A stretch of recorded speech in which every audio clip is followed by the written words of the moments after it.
Hello friends, तो today we are going to start our course on government fiscal policy. तो आज हम अपना कोर्स गवर्नमेंट फिस्कल पॉलिसी के ऊपर स्टार्ट करने जा रहे हैं।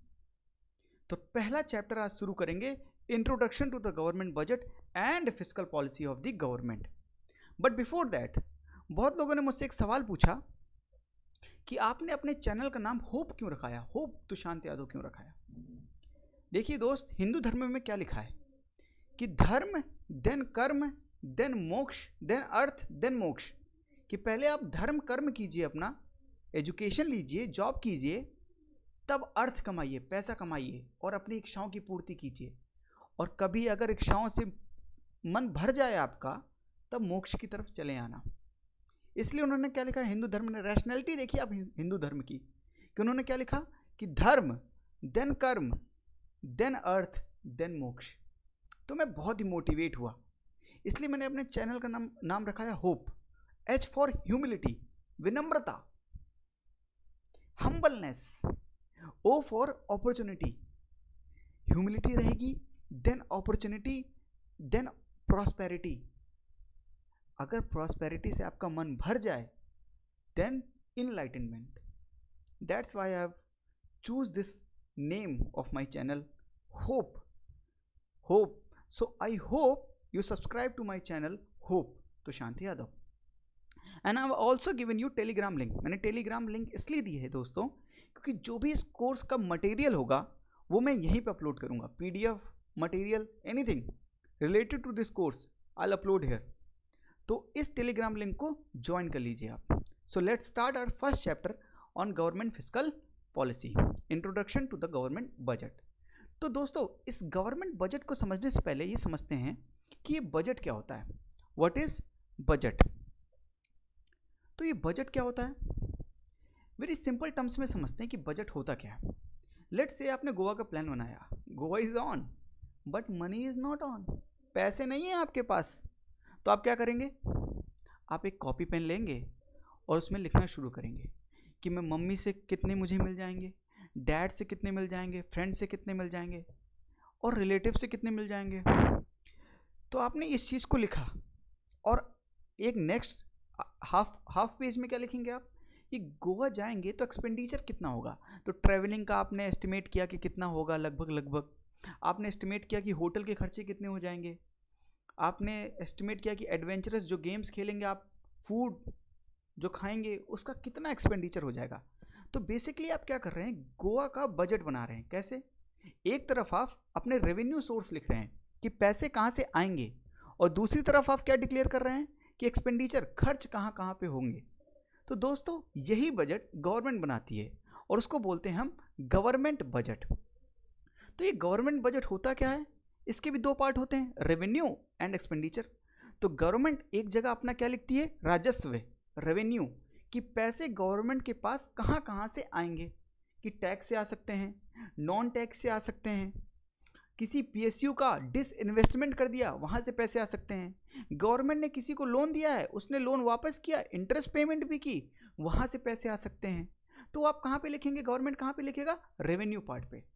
और फिर गवर्नमेंट एक पार्ट बनाएगा एक्सपेंडिचर पार्ट, कि मिनिस्ट्रीज को कितना कितना ग्रांट देना है, कहाँ कहाँ पैसे सब्सिडी में देने हैं, इंटरेस्ट गवर्नमेंट ने जो लोन लिया है उसका इंटरेस्ट जो पे करना है वो खर्चे, डिफेंस में जो खर्चे होंगे वो खर्चे, ये सब गवर्नमेंट क्या करेगी, एक बुक लेगी, लेखा जोखा खाता, बही खाता बनाएगी, उसमें रेवेन्यू पार्ट भी लिखेगी और एक्सपेंडिचर पार्ट भी लिखेगी, कि पैसे कहाँ से आएंगे और कहाँ से कहाँ पे जाएंगे। जहाँ से आएंगे उस पार्ट को बोलते हैं दोस्तों फाइनेंशियल बिल, कि पैसे कहाँ से आएंगे और कहाँ पे जाएंगे, उस एक्सपेंडिचर वाले पार्ट को बोलते हैं दोस्तों अप्रोप्रिएशन बिल। तो निर्मला सीतारमन ऐसा बजट पेपर लेके आएंगी जिसमें फाइनेंशियल बिल भी होगा और अप्रोप्रिएशन बिल भी होगा। They both are money bill under article 1/10 of the Indian constitution. जब ये दोनों बिल पास हो जाएंगे तो बजट पार्लियामेंट ने पास कर दिया। अब executive consolidated fund of India से पैसे निकाल सकता है। ये लेजिस्लेचर का कंट्रोल होता है किस पर, एग्जीक्यूटिव पर। और कैसे कंट्रोल करती है एग्जीक्यूटिव, लेजिस्लेचर कैसे कंट्रोल करता है एग्जीक्यूटिव को, कट मोशन के थ्रू। तो व्हाट आर कट मोशन, ये होते क्या है, कट मोशन तीन तरह के होते हैं दोस्तों। What is cut motion, 3 types. एक policy cut, what is policy cut, what is economy cut, and third is token cut. तो दोस्तों मिनिस्ट्री ने कुछ ग्रांट मांगी, वो कुछ पैसे जो मिनिस्ट्री ने मांगे उसको पार्लियामेंट में टेबल्ड किया गया पास करने के लिए, पर पार्लियामेंट को मज़ा नहीं आया, उसको लगा कुछ तो गड़बड़ है इस पॉलिसी में, यहाँ पे पैसे ये ज़्यादा मांग रही मिनिस्ट्री, ये रेलिवेंट पैसे नहीं मांग रही, तो पार्लियामेंट क्या कर सकती है, पॉलिसी कट कर सकती है। इसका मतलब उन्होंने अगर 100 रुपये मांगे हैं तो पार्लियामेंट केवल 1 रुपये देगी उन्हें, तो कितना भी अमाउंट हो उसको रिड्यूस कहाँ तक कर देगी, केवल 1 रुपये देगी। इसे बोलते हैं policy cut. And what is economy cut, अगर किसी सर्टेन अमाउंट से काट लिया, जैसे 100 करोड़ मांगे और उन्होंने 20 करोड़ रुपए काट लिए, 20 करोड़ पर्टिकुलर नंबर, कोई भी नंबर, उसको बोलते हैं इकोनॉमी कट। अगर 1 रुपये देगी तो पॉलिसी कट, कुछ रुपए काट लेगी 20 करोड़ 30 करोड़, उसको बोलेंगे इकोनॉमी कट। और अगर कभी सिर्फ 1 रुपये काटा एज अ टोकन कि हम सेटिस्फाई नहीं है आपकी पॉलिसी से, तो उसको बोलते हैं टोकन कट। तो यहाँ पे 1 ही रुपये देती है और यहाँ पे 1 ही रुपये काटती है, और इकोनॉमी कट में कोई पर्टिकुलर अमाउंट काटती है। ऐसे लेजिस्लेचर एग्जीक्यूटिव को कंट्रोल करती है, इसे बोलते हैं कट मोशंस। ये मोशंस पास हो जाते हैं तो उतना ही अमाउंट मिनिस्ट्रीज को दिया जाता है। तो when ever financial bill and appropriation bill अगर पास हो जाएंगे पार्लियामेंट से, तो लेजिस्लेचर क्या करेगा, पास किया, एग्जीक्यूटिव को ये अथॉरिटी दिया कि आप कंसोलिडेटेड फंड ऑफ इंडिया से पैसे अब निकाल सकते हैं। इसको बोलते हैं गवर्नमेंट बजट, इस पेपर को बोलते हैं गवर्नमेंट बजट। और ये कैलकुलेट कैसा होता है, इसको बोलते हैं गवर्नमेंट बजटिंग। तो what is government budget, it's a statement, annual financial statement. Annual financial statement का मतलब ये हुआ दोस्तों, एनुअल मतलब सालाना, फाइनेंशियल मतलब related to money, and statement मतलब जो आपने लिखा है एनुअल। क्योंकि बजट टर्म का यूज़ इंडियन कॉन्स्टिट्यूशन ने नहीं किया है, क्या यूज़ किया है, under article 1/12 of the constitution, it's annual financial statement of the government. उसी को क्या बोलते हैं, बजट बोलते हैं, जिसके 2 part revenue expenditure, financial bill and appropriation bill होते हैं। तो वो किसकी ड्यूटी है, ये प्रेसिडेंट की ड्यूटी है कि एनुअल फाइनेंशियल स्टेटमेंट को टेबल्ड किया जाए पार्लियामेंट में। कहाँ लिखा है sir, under article 1/12 of the constitution में लिखा है। तो ये बजट हर साल प्रेजेंट किया जाता है। तो इसकी क्या हिस्ट्री है, हर साल last week of the Feb में किया जाता था, लेकिन अब first week of the Feb में किया जाता है मोदी गवर्नमेंट के आने के बाद। तो फर्स्ट फेब में किया जाता है। लेट्स से इस बार फर्स्ट फेब 2020 को ये बजट आया, तो किस फाइनेंशियल ईयर के लिए पास किया जाएगा, तो व्हाट इज फाइनेंशियल ईयर, पहले यही समझ लेते हैं। लेट्स से इस बार फाइनेंशियल ईयर 2020-21 के लिए ये बजट प्रेजेंट किया गया। इसका मतलब क्या है, इसका मतलब ये है कि लेजिस्लेचर एग्जीक्यूटिव को अथॉरिटी देगी कि वो 1 अप्रैल 2020 से 31 मार्च 2021 तक पैसे निकाल सकती है कंसोलिडेटेड फंड ऑफ इंडिया से, जितना उन्होंने मांगा है। तो फाइनेंशियल ईयर क्या होता है, वैसे नॉर्मल ईयर क्या होता है, January to December, and what is financial year, 1 April 2020 से 31 मार्च 2021, इसे बोलते हैं फाइनेंशियल ईयर।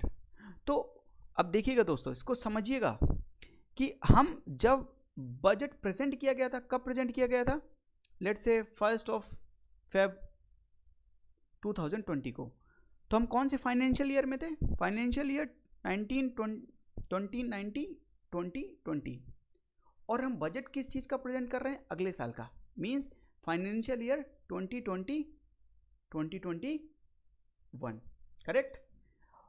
तो दोस्तों बजट डॉक्यूमेंट्स में 3 पार्ट होते हैं।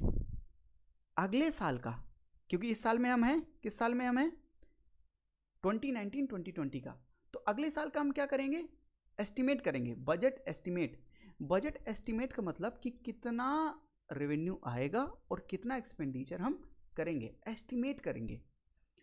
और इस साल का क्या है, उसमें लिखेंगे रिवाइज्ड एस्टिमेट, क्योंकि पिछले फाइनेंशियल ईयर में इस साल का हमने बजट एस्टिमेट निकाला था।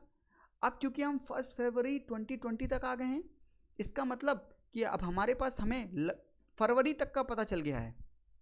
कब से, 1 अप्रैल 2019 से 1 फेब 2020 तक का ये पता चल गया है कि कितना रेवेन्यू आएगा और कितना एक्सपेंडिचर हमने किया है। अभी एक महीना बचा है, मार्च 31 तक को होने में 1-2 महीने बचे हैं, इसलिए हम उसका क्या निकालेंगे, रिवाइज एस्टिमेट, उसके बजट एस्टिमेट के साथ वहाँ पे प्रेजेंट करेंगे। और एक्चुअल फिगर किसके आ गए होंगे, पिछले फाइनेंशियल ईयर के, यानी 2018-2019 के एक्चुअल फिगर्स आ गए होंगे।